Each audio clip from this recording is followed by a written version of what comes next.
So next slide, where to find agents. The good news, as I said, is there are a lot of us. There are a couple thousand agents out there. I won't say there are a few thousand good ones, but there are at least a few thousand. There are many hundreds, or maybe over 1,000 pretty good ones. Very good ones, I should say. And most of us are accepting new clients. So we're looking for people like you. The fact that other people are also sending in stuff shouldn't really intimidate you. It should inspire you to put forward the best possible work you can, the strongest idea.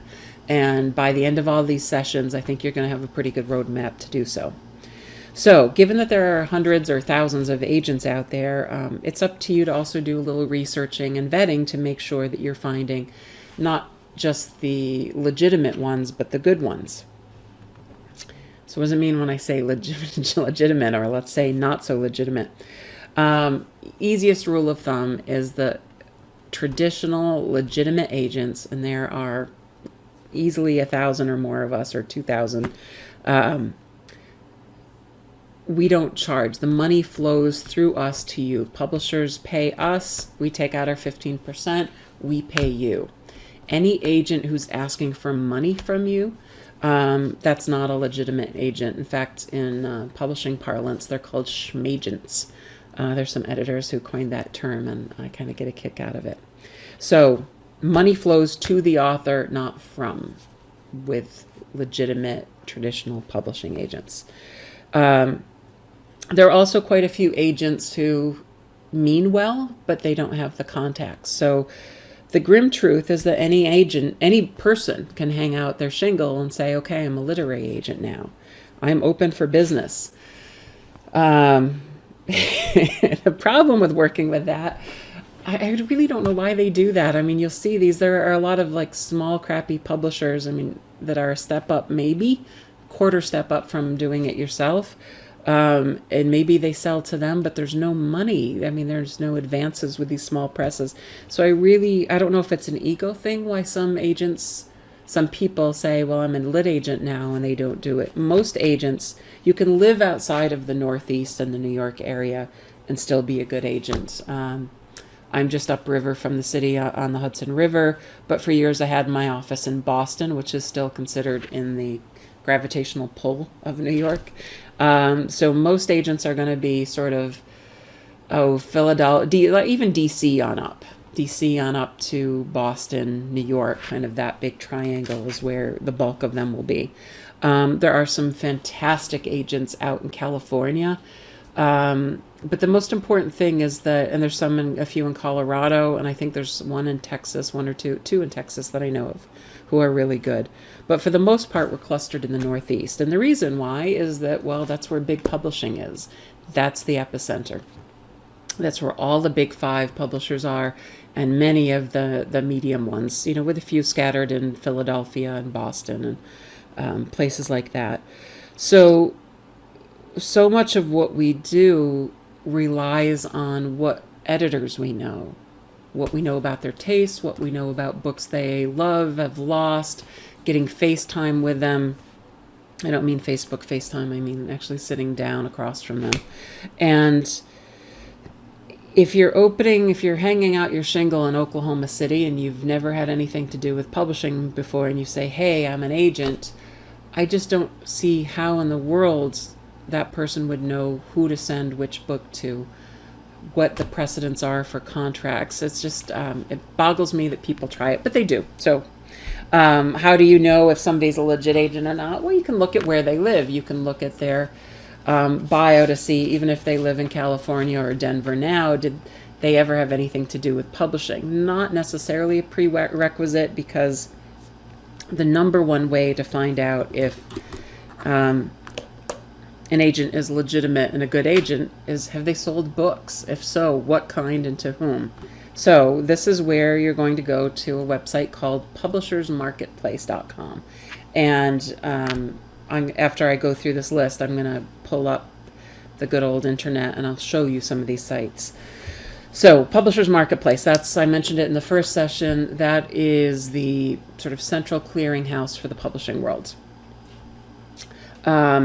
In one of the links on Publishers Marketplace, if you are a $25 a month subscriber, is something called the deal database, and 50% of all deals are reported on there. It's not always up to date. For example, I have embarrassingly over 20 deals backlogged that I haven't reported yet, and I need to. So somebody looking me up wouldn't see the last couple dozen book deals I've made.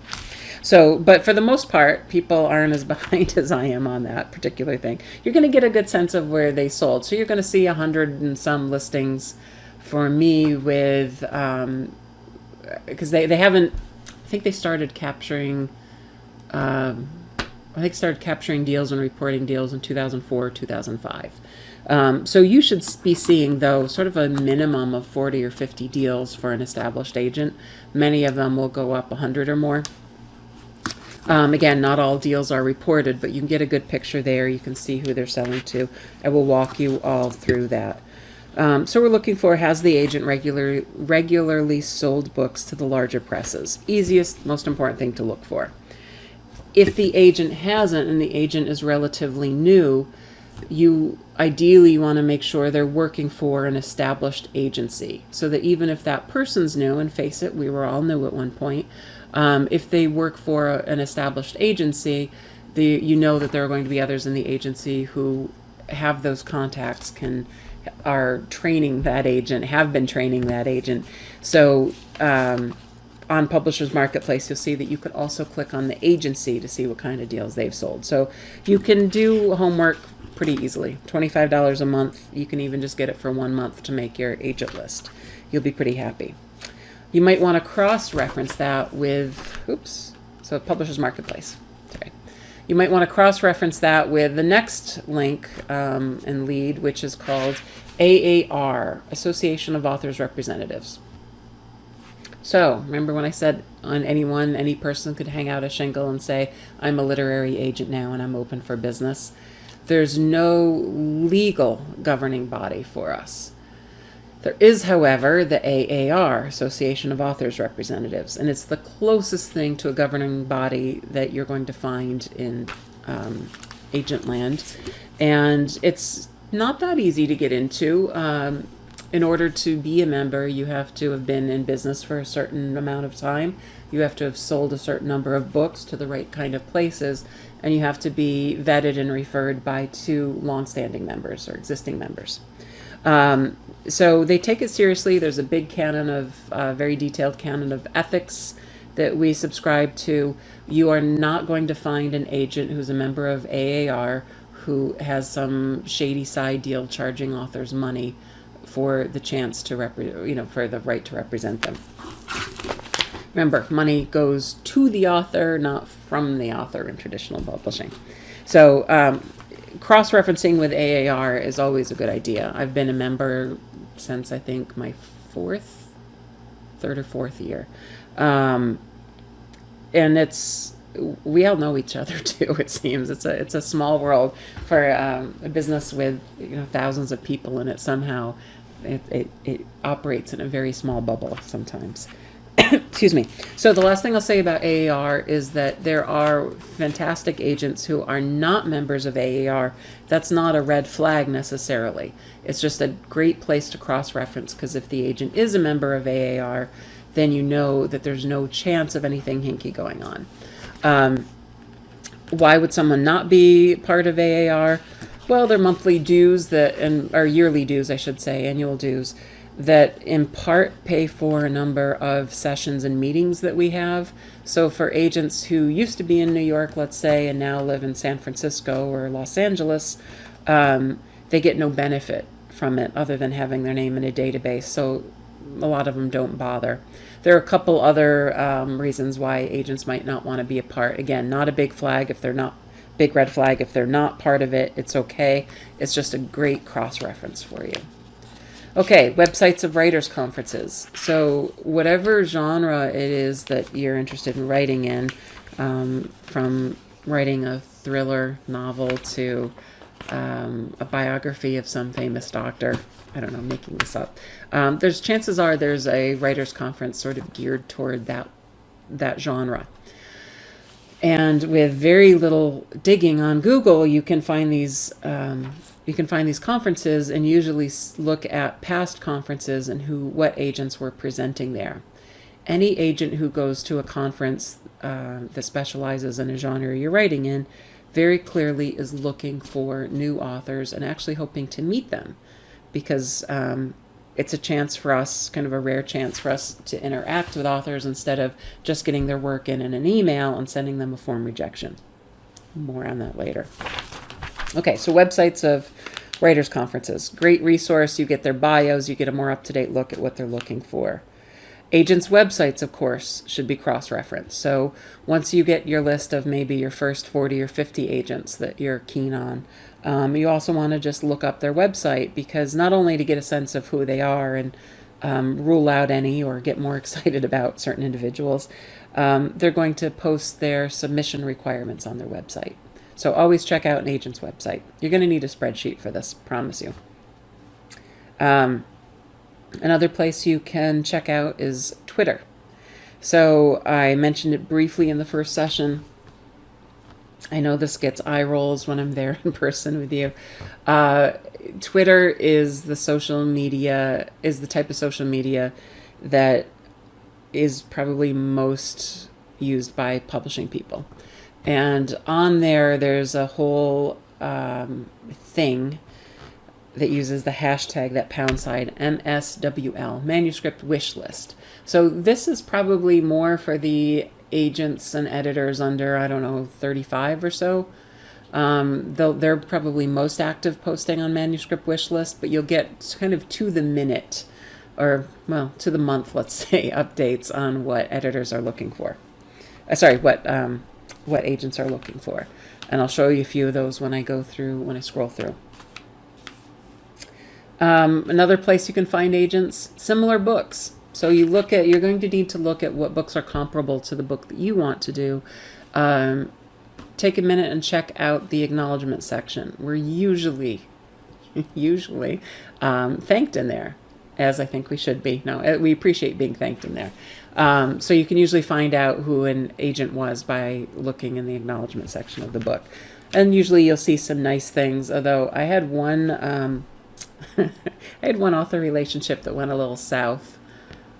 I just don't know what it is. There's like a diva button that gets hit sometimes once an author gets a book deal, where they were really reasonable before. They completely aren't after their book deal. And there's no clues. Like, I can almost never tell ahead of time who has a diva switch in them and who doesn't. So in this case, this author was a year and a half late. She only had to write 14,000 words it was a big, lush photography book on these mansions of the Thousand Islands in New York State. It was a beautiful book, and she was a hoity-toity travel writer. Actually, I shouldn't say anything more because I'm going to give her name away. But I had to hound her so much to get these 14,000 words in. That's like 1/10 or 1/8 of a normal book. And she was so late, and I had to salvage this contract so many times that things were a little tense. And I didn't see the acknowledgement page until the book was published, so I get these beautifully finished copies in my office, and I, of course, turned to the acknowledgement page to see what my lovely author wrote about me. And all she wrote was, "And I suppose I should thank my agent, Sorka Fairbank," period. That was it, nothing else. So she was a little passive-aggressive. At any rate, you might find some funny things in the acknowledgments, but at the very least, you should find the agent's name. So then there are a series of yearly publications, usually put out by Writer's Digest. So there's Writer's Market and there's Guide to Literary Agents. And those are annual compilations of who's buying what and who's repping what. So we're in both of those. Writer's Market has a section on lit agents, and of course lit agents is a whole book dedicated to agents. I will just caveat this by saying that a little over a year ago, the publisher of Writer's Digest was bought out by Penguin Random House. So big publisher number one. Up until, I think, last November, there was a website you could go to as well for Writer's Market.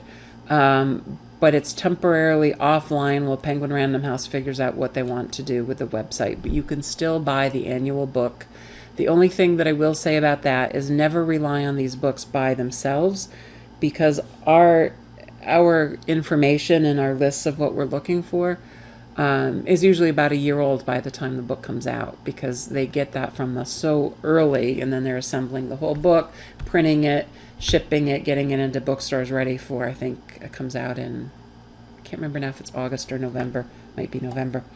But at that point, we've had it in since almost a year before then, so always cross-reference with an agent's website. And then there's another great little compilation. Jeff Herman most years puts out a guide called Guide to Book Publishers, Editors, and Literary Agents, and he's much more conversational in them. So if you can even, I'm sure you can check it out of a library if you just want to take a quick look. You might find out what somebody's cat's name is or what kind of beer they like to drink. He will rotate the questions, so it's not just here are the genres I represent. There's just a touch of here's the sort of person I am. Okay, so that's where to find them. I'm going to escape this screen for just a moment so that I can get to show you some of these websites. Okay, so I'm just going to walk you through a couple of the resources that were on this last slide. So first one was Publishers Marketplace. You'll see it up here, publishersmarketplace.com.